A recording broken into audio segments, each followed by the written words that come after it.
इस वक्त महमूद खान अचकज़ई साहब यहाँ पे पहुँच चुके हैं। ये खसूसी मनाज़र हैं। आप इमरान खान से मुलाकात के हवाले से अहम तरीन जो गुफ्तगू है वो आपसे करते हैं।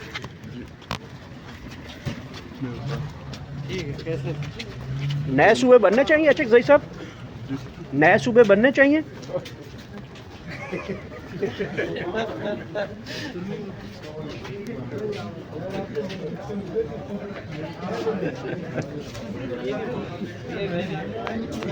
महमूद खान अचकज़ई साहब यहाँ पे पहुँच चुके हैं। इमरान खान से अहम तरीन मुलाकातों के हवाले से कल उन्होंने बहुत बड़ी स्टेटमेंट दी है कि जनाब मैं इमरान खान से मुलाकात के लिए जाऊँगा। आज का दिन इसलिए इम्पॉर्टेंट है कि महमूद खान अचकज़ई से आज के इजलास में बाद मुबैना तौर पे यहाँ से इमरान खान से अहम तरीन मुलाकात के लिए यहाँ से रवाना होंगे। उनके साथ अल्लामा राजा नासिर होंगे और कहा जा रहा है कि हुकूमती रहनुमाओं से अहम तरीन मुलाकात है। आज वज़ीर आज़म का जॉइंट सेशन भी है, उसमें भी वज़ीर आज़म से भी मुलाकात करेंगे और उसके बाद अडियाला जेल जाने का प्लान है। बहुत ही इम्पोर्टेंट दिन है, बहुत ही अहम दिन है। इस हवाले से पार्लियामेंट हाउस ऑफ पाकिस्तान के अंदर आज बड़ा अहम तरीन इजलास कंसीडर किया जा रहा है। ख़ासूसन पाकिस्तान तहरीक इंसाफ अपोजिशन और हुकूमत के दरमियान एक नया डायलॉग जो है वो इस वक्त बनता हुआ दिखाई दे रहा है। और आज के दिन इमरान खान से अहम तरीन जो लोगों की मुलाकात भी मुतवक्के है, चूँकि आज के दिन इमरान खान से मुलाकातों के हवाले से कल महमूद खान अचकज़ई, मौलाना फजल रहमान, अल्लामा राजा नासिर, बैरिस्टर गौहर जो है वो कह चुके हैं कि हम जॉइंट सेशन के बाद इमरान खान से मुलाकात के लिए जाएंगे। ये इस वक्त पार्लियामेंट हाउस ऑफ पाकिस्तान के खसूसी मनाज़िर हैं। आपको बड़ी खबर से आगाह करते चलें, थोड़ी देर तक वज़ीर आज़म पाकिस्तान शहबाज शरीफ यहाँ पे आएंगे और अपोजिशन के साथ वो दोबारा हाथ मिलाएंगे। अपोजिशन लीडरन की मुंतखब होने के बाद उनको मुबारकबाद देंगे और महमूद खान अचकज़ई और अल्लामा राजा नासिर और हुकूमती सीनियर रहनुमाओं के दरमियान एक नया डायलॉग का दौर शुरू हुआ चाहता है।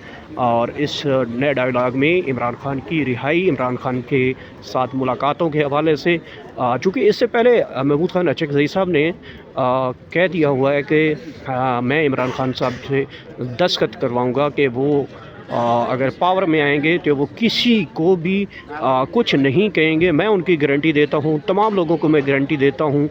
मिलकर चलने का जो है उन्होंने बात की थी। और आज महमूद खान अचकज़ई साहब यहाँ पे पहुँच चुके हैं, उनके खसूसी मनाज़र हैं। अल्लामा राजा नासिर साहब भी यहाँ पे पहुँचे हैं, उनके भी यहाँ पहुँचने की आमद का जो है वो ख़बर आ चुकी है। इसके साथ साथ बैरिस्टर गौहर, दीगर सीनियर क़यादत भी यहाँ पहुँचेगी। मौलाना फजल रहमान साहब कल उन्होंने भी कहा है कि किसी की मुलाकातें जो हैं वो बंद नहीं होनी चाहिए, मुलाकातें खुलनी चाहिए। और ये खसूसी मनाज़र हैं इस वक्त पार्लियामेंट हाउस ऑफ पाकिस्तान से, जहाँ से हम इस वक्त लम्हा ब लम्हा आप तक तमाम वो बातें, तमाम वो आइडियाज़, तमाम वो ख़बरें, खसूसी मनाज़र जो हैं वो आप तक पहुँचा रहे हैं। अहम तरीन सूरत हाल है, बड़ी अच्छी डेवलपमेंट होने जा रही है। ख़ुसूसन पाकिस्तान तहरीक इंसाफ अपोजिशन जमातों और हुकूमती जमातों के हवाले से इससे पहले पाकिस्तान पीपल्स पार्टी ने भी अपने मौक़िफ़ रख दिया है कि किसी सूरत में जो है वो मुलाकातें बंद नहीं होनी चाहिए। और इसके साथ साथ जो दीगर सियासी जमातें हैं, मौलाना फजल रहमान साहब की जानिब से भी कल जो है वो कहा गया था कि मुलाकातें खोल देनी चाहिए, बंद नहीं होनी चाहिए। तो पार्लियामेंट हाउस ऑफ पाकिस्तान के आज जॉइंट सेशन में अहम तरीन डायलॉग जो है वो आज का अहम दिन है। वज़ीर आज़म पाकिस्तान और अपोजिशन जमातें, हुकूमती जमातें और इसके साथ साथ दीगर जमातों के दरमियान एक नए दौर का आगाज़ जो है वो आज किया जाना है, जिसका इंतज़ार किया जा रहा है। खसूसी मनाज़र हैं यहाँ पे, जैसे ही कोई बड़ी डेवलपमेंट होती है आप तक किसी तरीके से बराह रास्त हम मुखातब हैं। आप हमारे साथ जुड़े रहिएगा और अपना फीडबैक कमेंट सेक्शन में ज़रूर बताते रहिएगा। क्या आज का जो अहम दिन है मुलाकातों के हवाले से, या इमरान खान की मुलाकातों के हवाले से, या अपोजिशन हुकूमतों के दरमियान एक नए डायलॉग और एक नई सूरत हाल के दरमियान एक आगे बढ़ने का जो इक़दाम है, आप इसको किस नज़र से देखते हैं? क्या ऐसा होना चाहिए? ये कमेंट सेक्शन में लाजमी बताइएगा। हम यहाँ पे पहुँच चुके हैं पार्लियामेंट हाउस ऑफ पाकिस्तान से, जहाँ से खसूसी मनाज़िर हैं, तमाम तर सूरत हाल जो है वो आएगी। ظاہری بات ہے اس کے بعد حکومتی رہنماؤں کی اور اپوزیشن جماعتوں کی جانب سے ایک لاہ عمل دیا جائے گا، ایک اعلامیہ سامنے آئے گا، جوائنٹ سیشن کے اہم ریمارکس سامنے آئیں گے، وہ آپ تک پہنچائیں گے۔ عمران خان کی رہائی کے حوالے سے شہباز شریف آج کیا کچھ کر پائیں گے، کیونکہ حکومت اس مرتبہ کہہ رہی ہے کہ ان کے پاس اس مرتبہ جو ہے وہ بیٹھنے کی گنجائش ہے اور وہ کچھ کر بھی سکتے ہیں۔ دیکھتے ہیں وہ کچھ کر پاتے ہیں یا نہیں کر پاتے۔ اہم ترین لوگوں کی آمد کا سلسلہ اس وقت جاری ہے پارلیمنٹ ہاؤس آف پاکستان سے۔ یہ خصوصی مناظر ہیں جو اس وقت ہم آپ کو براہ راست دکھا رہے ہیں۔ ایجوکیشن کو دیکھ لیں اور سب سے بڑھ کے آپ کلائمیٹ چینج کو دیکھیں۔ میں ہمیشہ پھر اگزامپل خیبر پختونخوا سے دیتی ہوں کیونکہ میں وہاں سے تعلق رکھتی ہوں، تو میرا زیادہ تر تجزیہ وہیں سے ہوتا ہے۔ تو کلائمیٹ چینج میں ایک چھوٹا سا کام تھا کہ میں نے کرش مشینز کو جو تھا نا بند کرانا تھا، تو میں جب یہاں سے کلائمیٹ چینج کی، کیونکہ اسٹینڈنگ کمیٹی کی ممبر تھی، یہاں سے میں آواز اٹھا کر تو پروونس کے ساتھ کولیبریٹ کرنا میرے لیے بہت مشکل تھا۔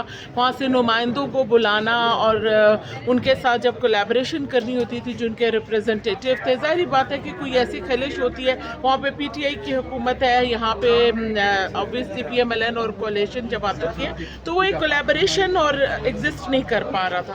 تو ایسی چیز کے لیے میرے خیال میں کہ کچھ چیزیں ایسی ہیں جو 18ویں ترمیم میں جو واقعی میں نقصان دہ بھی ہیں، جس پہ مطلب جب یہ ڈیوالو ہو کے یہ چیپٹرز ادھر گئے ہیں تو کافی زیادہ نقصان بھی ہو رہا ہے۔ تو اس پہ اگر نظر ثانی کی جائے تو بری نہیں ہے، کچھ چیزیں اگر فیڈرل کو مل جائیں تو اور اچھی بات ہے۔ میڈم اس کو رول بیک کیا جائے گا یا کوئی ترمیم لے کے آئی جائے گی نیچے کو؟ یہ تو دیکھیں جی وقت اور حالات کے مطابق ہی فیصلہ ہوگا۔ ظاہری بات ہے جو لیجسلیشن ہوتی ہے اس کا فیصلہ جو ہے تمام پارٹی کی طرف سے جب کچھ آئے گا تو ہم بھی کچھ کہہ سکیں گے، کیونکہ ہم تو پارٹی کے نمائندے ہیں۔ ابھی تک ہمارے تک ایسی کوئی بات نہیں پہنچی، لیکن اگر ایسی کوئی امینڈمنٹ ہوئی تو ظاہری بات ہے پاکستان کی جمہوریت کو مد نظر رکھتے ہوئے اور پاکستان کی معاشی حالت کو مزید بہتر بنانے کے لیے اور خاص طور پہ نوجوان نسل کو سامنے رکھتے ہوئے انشاءاللہ کوئی بہتر امینڈمنٹ کرنے کی کوشش کو وفاق کے حوالے کرنے کی بات کی جا رہی ہے ایم کیو ایم کی جانب سے۔ نہیں ایسی کوئی بات نہیں ہو سکتی جی۔ کراچی ظاہری بات ہے صوبہ سندھ کا ایک حصہ ہے اور کراچی اس طریقے سے تو پھر ہمیں چاہیے پشاور کو میرے خیال میں فیڈرل کے ساتھ کر دیں۔ میں تو سب سے پہلے کہوں گی خاص طور پہ میرے ایبٹ آباد ہری پور ہزارہ ڈویژن کو۔ Thank you.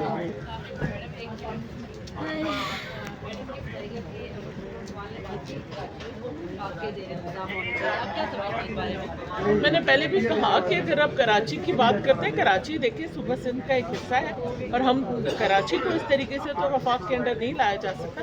ہاں اس طریقے سے اگر آپ بات کرتے ہیں تو خیبر پختونخوا والے تو سب سے پہلے کہیں گے کہ پورا خیبر پختونخوا کو اٹھا کر جو ہے وہ فیڈرل کے ساتھ لگائیں، خاص طور پہ میرے ہزارہ ڈویژن کو، ہری پور، ایبٹ آباد، مانسیرا کو آپ اٹھا کے فیڈرل کے ساتھ لگا دیں، کیونکہ اوبیسلی ہر کوئی اپنے علاقے کی ترقی چاہتا ہے، لیکن this is not possible I think.